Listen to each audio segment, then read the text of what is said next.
Hello everyone, welcome back to a brand new video just another guy on your net. And in today's video we're going to be reviewing the SS Heidelburg made by Drash. And yeah, so this is another fictional ship here. This is not a real life ship. This is actually a fully custom fictional ship here. And this is the uh, first ship of his also fictional steamship company, the Germania Atlantic Line. So this is their first ever ship here. It's from 1873, and it's the first of its class.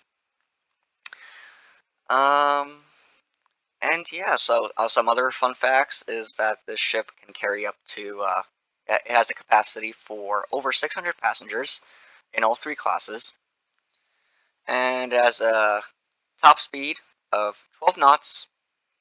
And it unfortunately sank in a storm in 1882 with only about 90 survivors. So, kind of cool that he did provide us with some actual lore and some just some facts about the ship, which not a lot of people really do.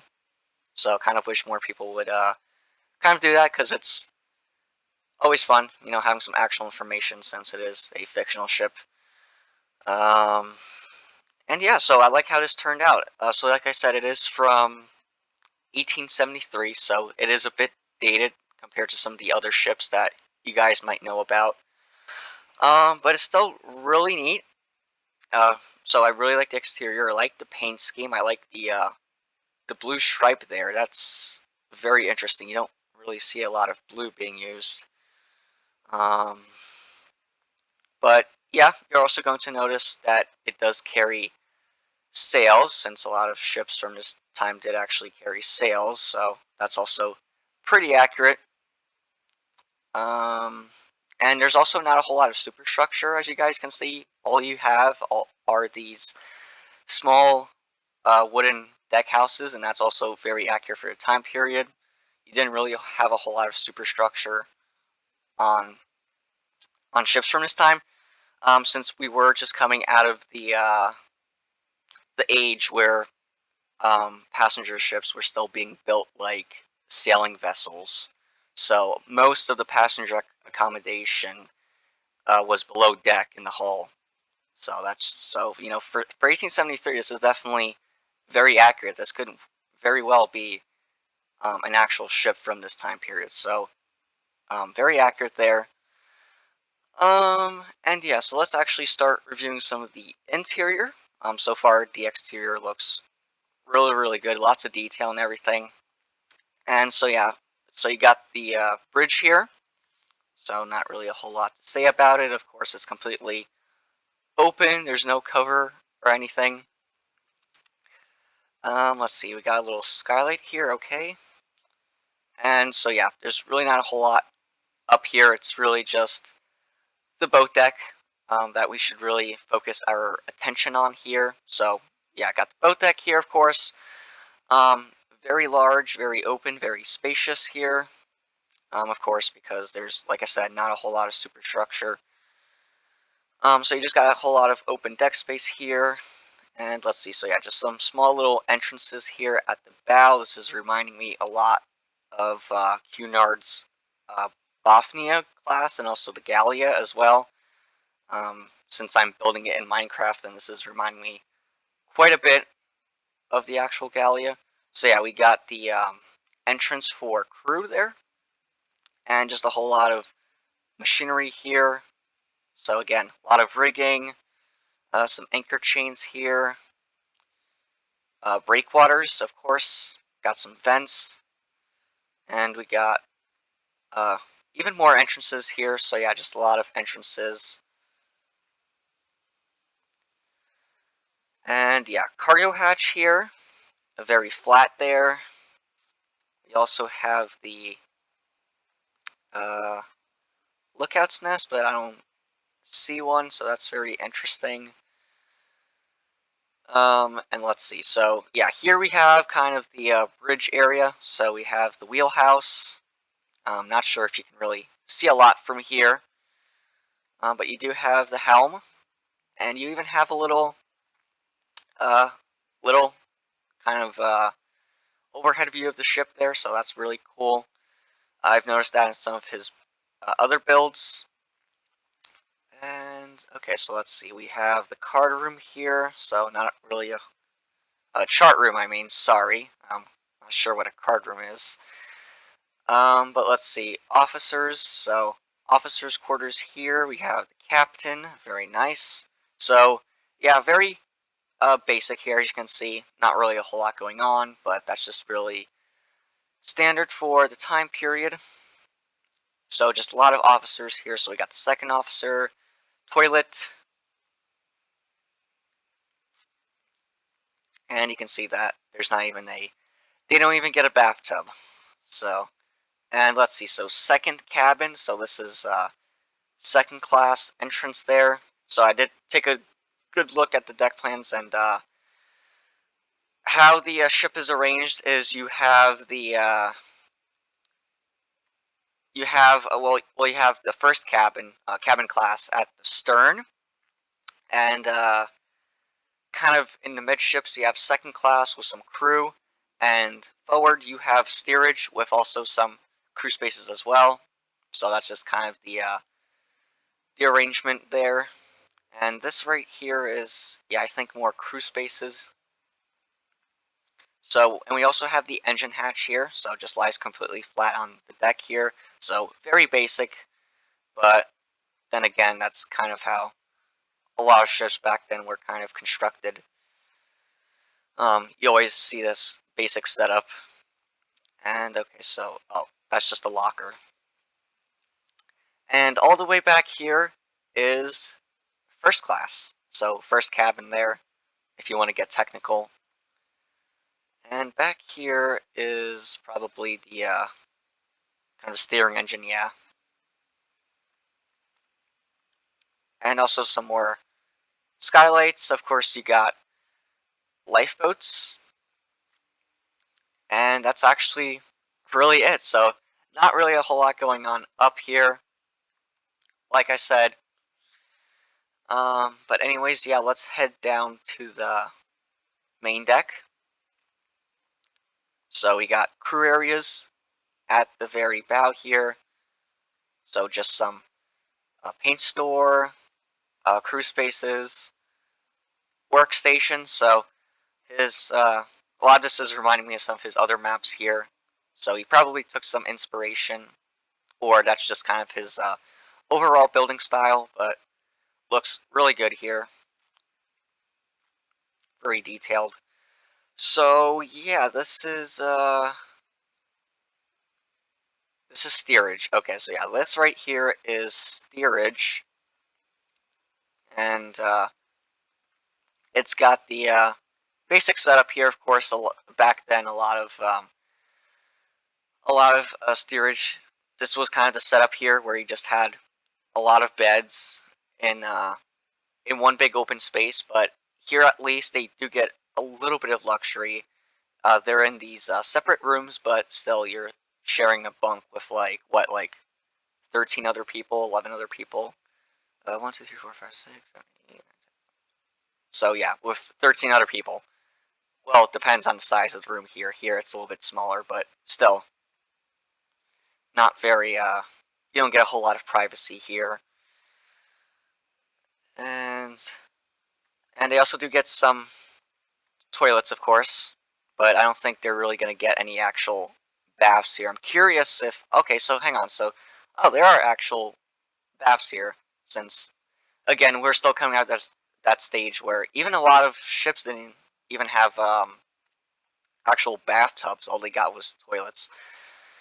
So locker, more entrances, of course, and this leads directly into second class. So second class is a little bit nicer, but you know it's still kind of that kind of middle ground between first and third. So kind of a mix between those. Of course, later on ships, second class would kind of be just basically first class, but just cheaper, and but they still do get a little bit of luxury. But here, when it was first introduced, yeah, this was the basic setup. And of course, you kind of do see this set up on a lot of other real life ships I've seen with Cunard and the Inman line, where it's just kind of like second class is in the forward section and first class is at the stern. So you just see this with a lot of those company ships during this time. They kind of had that setup. So yeah, second class, yeah, so looks pretty nice, definitely not bad. And of course you do have these while I was rambling on, you got the cabins here, so they're pretty nice, I must say. Nothing too crazy. Wooden floor here, but then again, you're only sharing a bunk with 3 other people, so it's not as bad as steerage. You do get some privacy at least, and a lot of these are just the same, so nothing too crazy, like I said. And you can see that the actual second class area is pretty small, with just a saloon uh, in the center here. Then again, this is a setup that I see with a lot of ships from this time. So definitely very accurate in that regard. And then over here, we have a little bit of crew midships. So, and we have a smoking room here. I think this is for the officers, I believe. And let's see, we got some more staircases here.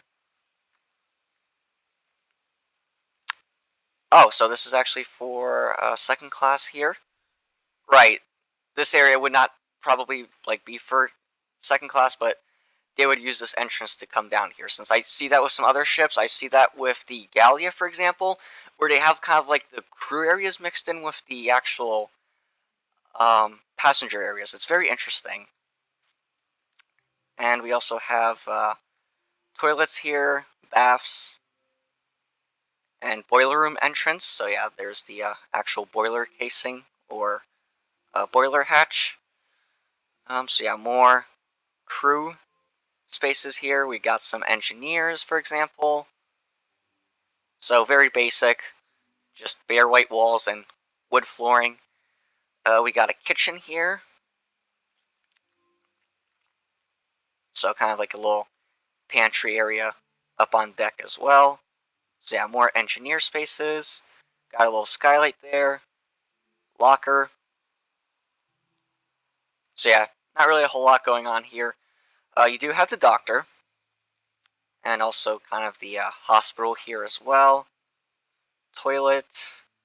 Wash place. Stewards. And also you do have the engine hatch here. So very small, as you can see, since it is a pretty small ship. We got the main steward. More staircases here.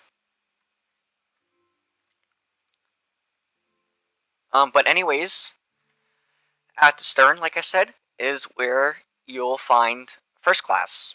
So, and again, this is kind of the setup you see on again a lot of the Cunard ships and Inman line ships, which I've studied, and a lot of them during this time just had the first class, which is really called cabin class. Is basically always like 99% of the time at the stern. So anyway, so yeah, what does first class get? Well, they do get a lot of baths and toilets, of course, and it just looks really nice overall. Definitely a lot nicer than steerage and second class, of course, since you're um, paying a lot more.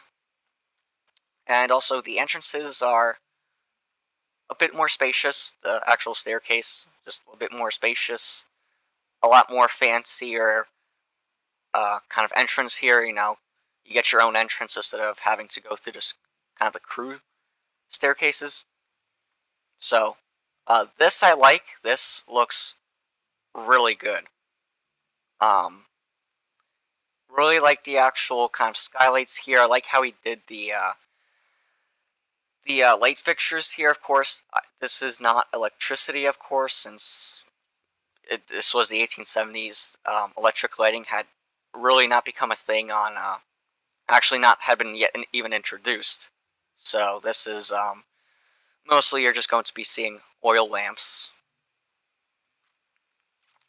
And also the cabins are a lot nicer and they have a lot more privacy. So now you just have, as you can see, only 2 berths and also a little sofa. So definitely very luxurious. Well, as luxurious as it could be for the 1870s, of course. Compared to later ships, of course, it's probably not as luxurious, but for the time, yes, this was basically kind of the standard. So it looks really nice here. Definitely really like how this kind of main saloon area turned out. And of course, you even have a piano. So definitely, cabin class, we're living the life here. And there's this little area at the far back, just kind of like a lounge maybe, or maybe even kind of like a smoking room. But of course, there is still more to actually review. There's an entire lower deck here, and this applies to all of the classes. So you have more of cabin class here. Of course, it's completely, all of it is completely at the stern here. And so yeah, just more cabins here, more of these saloon areas. So kind of got that Great Eastern thing going on. But then again, like I said, a lot of the Cunard ships that I've come across did have this, where he just had this central area of cabins off to the side. So yeah, staircase. More first class, and you kind of got like this private kind of saloon here. So pretty neat. Don't really see that a whole lot. And I think, okay, so yeah, we just got some crew spaces here. So toilets, a little sitting area, and just a lot of crew. So woman's bath, barber. Oh, so you do have a barber, since this was also kind of becoming a thing as well, having an actual barber on board. Of course, you already had that for some time. I know the Collins line, Atlantic class, had the first ever uh, barbershop uh, on a steamship. So fun fact there. And you also do have the mailroom, so this ship did carry some mail, it seems. So more crew areas, and we got again, the engine hatch here, and boiler room. Firemen, so they're pretty close by to their working space here. So this is just kind of like the working alleyway or something like that. Got a little storage, little closet there, locker, and firemen. So yeah, just a lot of the same stuff here. Not really that interesting. And we do have the steerage area. So yes, this is basically what you would expect to find for steerage during this time. Just a big open room with like about 100 bunks. So up on the main deck, they did get a little bit of privacy, but down here, yeah, this is definitely, there's no privacy whatsoever here. But that's just kind of the way it was. So you're basically getting what you paid for. So, and of course it does have the engine hatch, or not engine hatch, the cargo hatch running through it. So yeah, definitely not luxurious at all.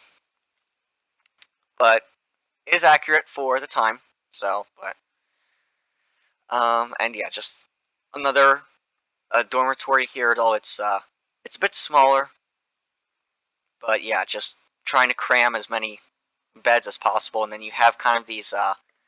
This is basically your saloon here. You just have these little benches alongside the hull, and yeah, you do see this with a lot of steerage. So yeah, this is definitely very accurate for the time.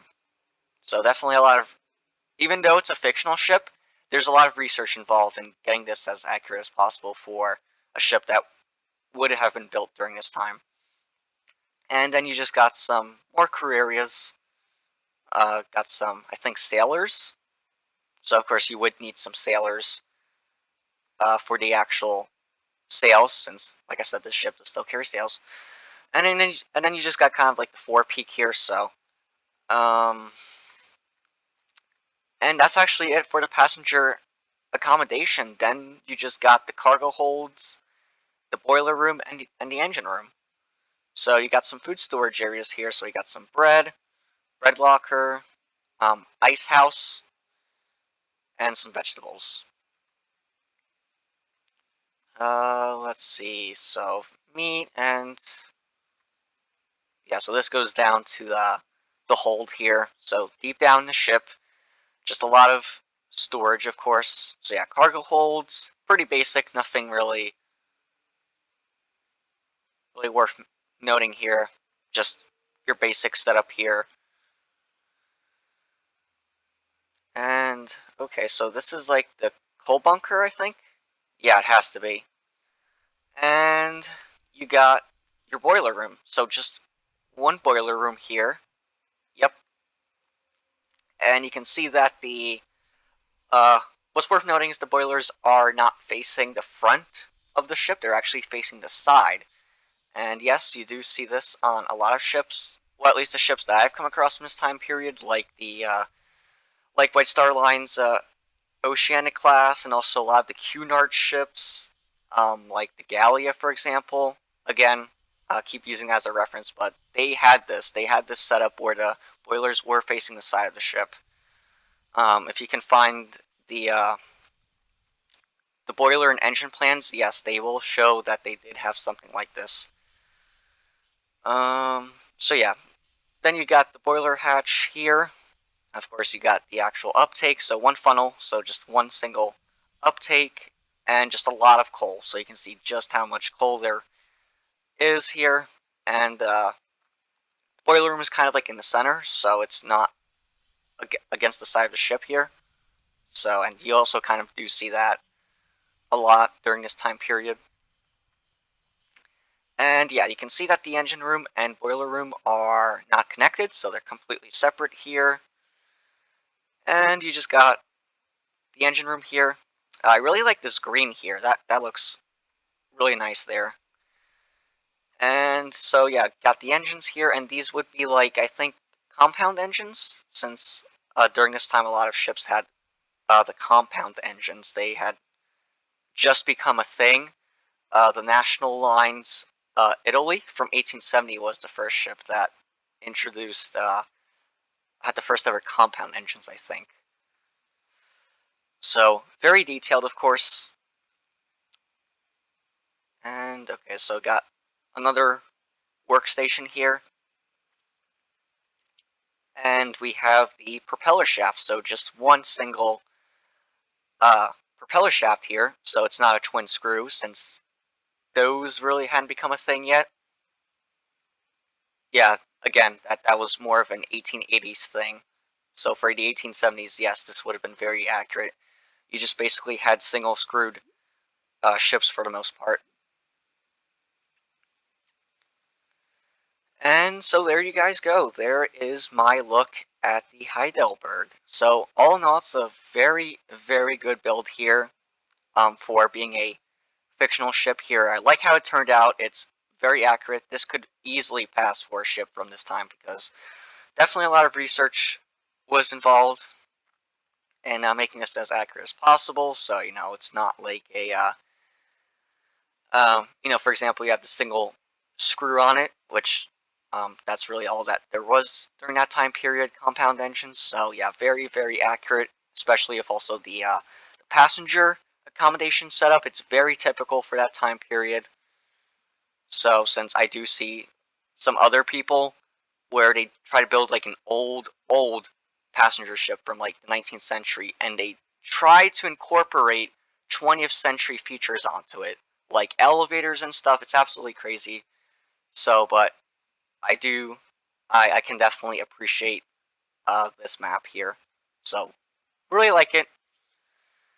And yes, I'll definitely review some other fictional ships from him, since he has built some more, a, a, a bunch more ships for his like I said, for his steamship company. And yes, but that's basically gonna be it for the video, and I will see you in the next one. So until then, bye for now.